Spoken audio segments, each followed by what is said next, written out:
Hello, everybody, and welcome back to the newest episode of the Thinking Jew podcast, where we dive deep into Torah and Judaism, always uncovering new layers of depth we did not realize was there beforehand. I'm your host, Rabbi Moshe Siegel from Richardson, Texas, and as always, I would love to hear from you. Feel free to reach out with any questions, comments, future topic requests. You can always reach me at thethinkingjewpodcast@gmail.com. So many of you may not know this about me, but before I actually joined YJC and started the young Jewish community in Richardson, Texas, I used to actually give medical ethics classes to doctors. And a few years back, it was during the Ebola outbreak, I gave a class to the doctors about quarantine in halacha. As there were a few instances then of nurses and doctors that came back from West Africa. The government was forcing them then into a 21-day quarantine upon their return. Little did we know then that quarantine was not going to be a question of a few individuals. If you remember the names, Dr. Spencer, Casey Hickox, but rather a common occurrence across all of our lives. I currently actually have 3 of my kids home from school quarantining as kids in their classes had tested positive. So I figured that this would really be a great time to review the concept of quarantine and halacha and try to discover the Torah perspective on this very timely topic. An interesting point to kind of start with in the general concept really of Jewish medical ethics is that phrase, Jewish medical ethics, was actually first used in the 1970s by Sir Dr. Emanuel Jacobovitz, and that's because historically it was always called Jewish medical halacha. Meaning as Jews, everything is really a question of what does Hashem want from us? What does God want from me? That's what halacha teaches us, how to walk with God throughout our lives. So although we like to debate these as ethical dilemmas, in truth, these are really basic questions of halacha, the same way we ask a question of, what does God want for me to do in terms of observance of Shabbos or the laws of kosher, honesty in business, not gossiping. The area of what is my requirement within the world of medical halacha is really just a basic question, no different than any other question we ask in Jewish law. So if I were to ask you, what's the basic ethical question of quarantine? How would you phrase it? I think most of us would say something along the lines of, is it morally or ethically correct to limit the rights of a person who was exposed to someone with COVID for the betterment of society, despite the fact that right now they're not displaying any symptoms and they may have even tested negative, but they're within the period that they could still come down with the disease. So let's start with a story. There was a great rabbi by the name of Rabbi Yisrael Salanter. He lived from 1810 to 1883, and he was best known as the founder of the Musar movement, the modern day leader in the field of ethics. However, he was really a great scholar in all aspects of Torah study. Interestingly, the yeshiva I attended for many years in Baltimore near Israel is actually named after this rabbi, Rabbi Yisrael Salanter. So this took place in the year 1848. So Rabbi Yisrael Salanter was 38 years old, and it took place during the second of 8 cholera epidemics that raged through Western Europe, killing millions and millions of people. And it was right before Yom Kippur, and the cholera epidemic was rampant. This second wave they were experiencing was significantly worse than the first wave, and historically it actually ended up being the worst of all 8 of the epidemics that went on. And there was a big debate amongst the rabbis in Vilna at the time as to whether or not they should allow the masses to fast on Yom Kippur. Obviously, fasting weakens the immune system, makes you somewhat more susceptible to getting the disease. However, at the same time, it's Yom Kippur, the holiest day on the Jewish calendar. So there was a debate amongst the rabbis as to what you should do. And the exact details as to what happened next is slightly disputed historically. There's no first-hand report of what happened, but there are a few different second or third-hand reports. And the gist of what seems to have happened is on Yom Kippur itself, Rabbi Yisrael Salanter got up to give the sermon in the middle of Yom Kippur, and he brought up there with him a cup of wine, and he made kiddush in front of everyone, and he ate some cake, and he instructed everyone in the crowd to do the same as him as well. Many disagreed with this ruling, most famously Rabbi Betzalel Cohen, who wrote a famous book called the Reishis Bikurim. He wrote down regarding this episode as follows: "It is my obligation to make it known for all generations this great matter, that for 3 successive years, greater than 12,000 men and women who fasted on Yom Kippur during the cholera epidemic throughout our land, and no ill befell any of them, and this was known to virtually the entire world at the time." And he strongly disagreed with the ruling of Rabbi Yisrael Salanter, and many suggest this is actually what caused eventually Rabbi Yisrael Salanter left Vilna, and he went to Kovna that this debate actually ended up eventually driving him out of Vilna. So the basic starting point question is, what exactly were they arguing about? What's the point of disagreement? Let's start from the top. The Torah says, this is in Leviticus chapter 18, verse 5, the Torah says, V'chai bahem, you should live by the mitzvos. We learn from here that the main thing Hashem wants us to do is to live. And if living comes in contention with keeping Torah, in almost all situations we should choose to live over keeping the Torah. If someone says either eat pork or I'll kill you, say Lashon Hara or I'll kill you, you should eat the pork, say Lashon Hara, and do whatever you need to do to stay alive, with the exception of the 3 cardinal sins. The source for this in the Torah is this verse of V'chai bahem, which teaches us you could break anything, even eating on Yom Kippur, in order to stay alive. Therefore, everyone would agree, both Rabbi Salanter and Rabbi Cohn, that if somebody is sick, and the doctor and the rabbi both tell them they must eat on Yom Kippur, then not only are they allowed to eat on Yom Kippur, but they're actually obligated. It's a mitzvah for them to eat on Yom Kippur. So clearly everybody would agree that people that are sick with cholera should surely eat on Yom Kippur. That wasn't debated. Everyone would also agree that if there was no threat by fasting at all, surely everyone should fast. So the dispute begins with where to draw the line. Meaning, logically, it's true, people will get weaker by fasting, making them somewhat more susceptible to contracting the disease. Is that a real enough concern that we should say the principle of V'chai bahem, that you should live by the Torah and not die by it, to skip fasting, because perhaps people will get sick from this, or not? So to clarify this question in Jewish law, there's a famous responsa often quoted in these types of concepts of trying to define where we apply the rule of V'chai bahem, the principle of overriding Torah law for the sake of human life.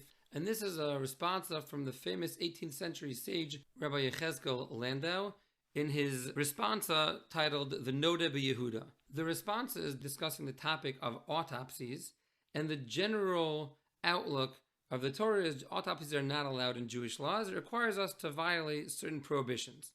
And he writes there that it would only be permissible if the need for the autopsy is what he coins bifanenu, which literally means the need for it is in front of us.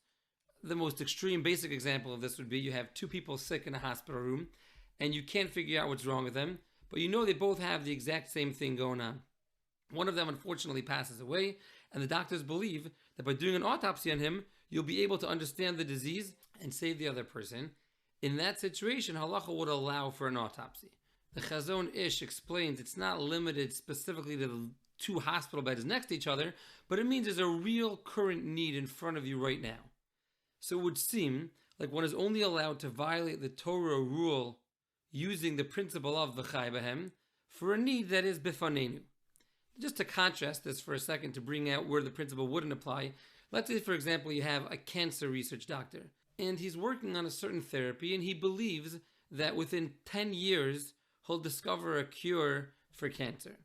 But he says if he can work on Shabbos, getting an extra day into his work week, then he can get even more done, and instead of finding the cure in around 10 years, he estimates he'll be able to find the cure in around 8 years. Regarding that, we would clearly say that's not called bifanenu. Hashem wants you to rest on Shabbos and work the other days of the week. And since the need is not bifanenu, the reality of what you're accomplishing is not directly in front of us right now, that wouldn't allow you to break Torah law, even for the sake of saving a life. So that's kind of the 2 contrasts of how we can apply or not apply the rule of bifanenu. Now, back to the case, in Vilna, healthy people that through fasting will become more prone to getting sick. Is that defined as bifanenu, that warrants pushing off the fast on Yom Kippur, or not? So this was the gray area debated between Rabbi Salanter and Rabbi Cohn almost 200 years ago. Now, coming back to COVID, we can ask a very similar question. How do we view a person that was exposed? Is the concern of contagion and spreading the disease, especially when it could be very dangerous to certain demographics, is that strong enough to be considered bifanenu, that we can now act on it and override this person's general rights, or not? So I think to answer this question, we first have to really recognize that we're actually completely asking the wrong question. We've been asking this question the whole time the way the general public would ask the question. And we need to rephrase that and rethink that and ask ourselves, how would the Torah ask such a question? What do I mean? The way the secular world presents the question is as follows. do we as a society have the right to forcibly quarantine a person, taking away the individual's rights for the betterment of society? I think that's how we would ask the question. Meaning, does the greater good of the masses override the individual's personal rights? Now listen closely, because it's a little subtle, but it ends worlds apart from the way that the Torah would look at this question. Let's start with a small little introduction here. One of the biggest contrasts between Torah principles and Western society's principles of living is as follows. The focus of American thought, both in medicine as well as life in general, is we value very strongly personal rights and freedoms. In medicine, we'll call it personal autonomy, the right to make your own decision, irrelevant of the doctor's suggestions. And in the more general sense, we have the rights to life, liberty, and the pursuit of happiness, as written in the Declaration of Independence. And we have the Bill of Rights. We live in a world of personal rights and freedoms. However, if you look in the Torah, we don't find any mention of rights anywhere in the Torah. There's no such thing in Torah. The Torah creates a world of obligations, no rights. Let's see how this plays out. Take, for example, education. In America, every child has the right to an education. The Torah, in contrast to that, says, V'shinantam levanecha. Every parent has an obligation to teach their child. In America, you have a right to health care. In the Torah, it says, Lo sta'amor al dam reyecha, or v'hashevos lo. There's an obligation to make sure that people's health are taken care of. Or in secular law, I have the right to protect myself, my property, my family. In Jewish law, there's no such right. Everyone else has the obligation to make sure that they don't damage you or damage your property. Now you might ask, what's the big difference? In the end of the day, we're getting to the same point. The children are getting educated, the sick are getting healed, and nobody's coming into my property. But there's a huge difference in focus. What are you spending your time thinking about? Are you concerned about yourself, getting what you need, getting what you deserve, getting what you're entitled to? Or are you concerned about everyone else? Making sure all the poor people are fed, making sure all the poor people have money, making sure that all the children are educated, making sure the sick are taken care of. The Torah demands of us to become a society of givers. While often what ends up happening in Western civilization, when we're focused on our personal rights, it creates a society of takers. Now, with this in mind, how would a Torah scholar phrase the ethical question of quarantine? I think it would look something a little bit more as follows. Does someone who was exposed to COVID-19 have the obligation towards society to quarantine? So it's really more of an internal question. Do you have the obligation to quarantine? Not can we as a society remove your rights, but what's my obligation towards the larger world? Now, let's say you do have an obligation and you're ignoring it and you're going out anyways. We still have that question. Can we, quote unquote, force you to quarantine? But the way we would phrase that question is not, can we make you quarantine and remove your rights? Rather, listen to how this question's asked. The question would be, can we force you to fulfill the obligation that you're supposed to be doing? Meaning, if you do have to quarantine, that would be your personal obligation.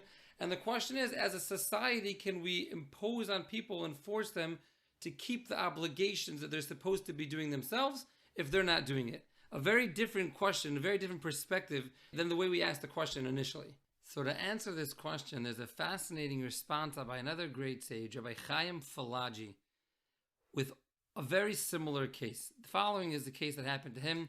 It was during one of the epidemics in his youth, he says in the early 1800s, and he titles the epidemic with the Hebrew acronym of Beis Ayin. I don't know exactly what that's referring to. If anybody knows, feel free to let me know. And there was a Jewish doctor who was taking care of many patients that had this disease. And the doctor was asymptomatic, and the doctor wanted to come to shul and pray with all the other men. He wanted to be part of the minyan. And all the congregants were very scared of being near him because he was taking care of these ill patients all day long. And they were saying, we don't want you to come to shul because you're going to get sick and you're going to be contagious. And he was saying back, what do you mean? It's my obligation. I have to go pray. And I'm asymptomatic, so there's nothing wrong with me right now. So I should come to shul.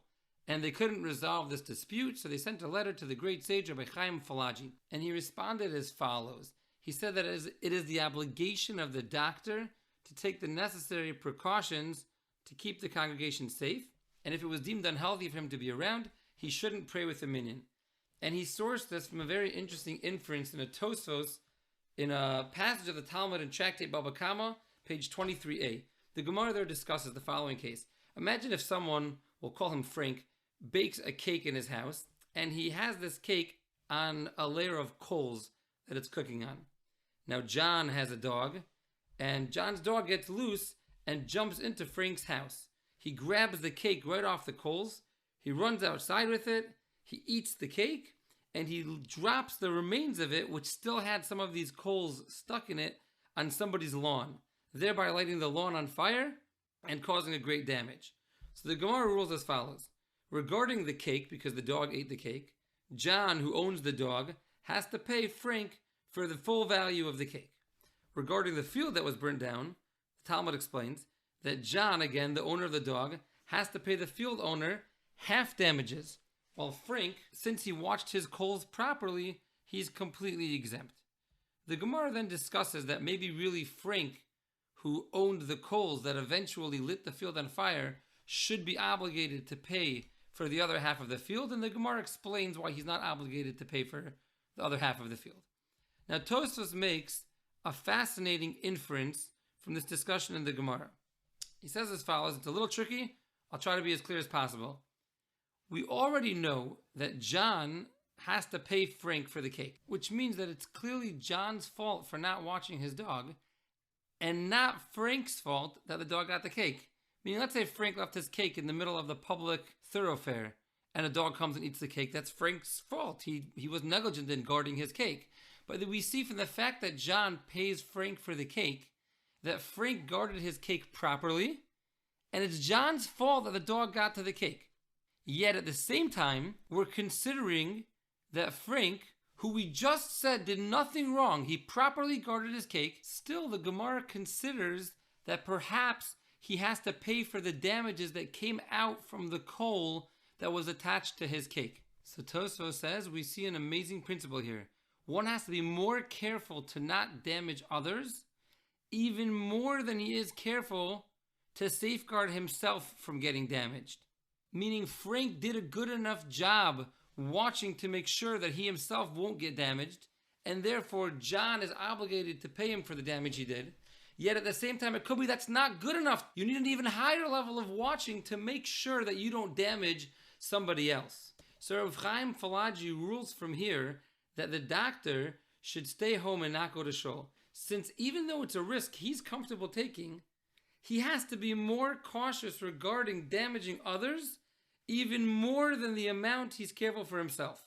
So seemingly, the Torah law in our application as well would be that if you've been exposed to COVID-19 and the medical professionals are requiring you to quarantine, as there's a potential danger towards society, even if you yourself would be comfortable accepting that level of risk, even if you would say, I don't mind if somebody who's quarantining comes over and talks to me, I'm willing to accept that risk upon myself, still the Torah would tell you you have to remain in quarantine. And even if it means you can't pray with a minyan or do other group mitzvahs, the principle we glean from the words of Tosfos is that we have to be more cautious regarding damaging other people, even more than the amount of caution we take towards safeguarding ourselves.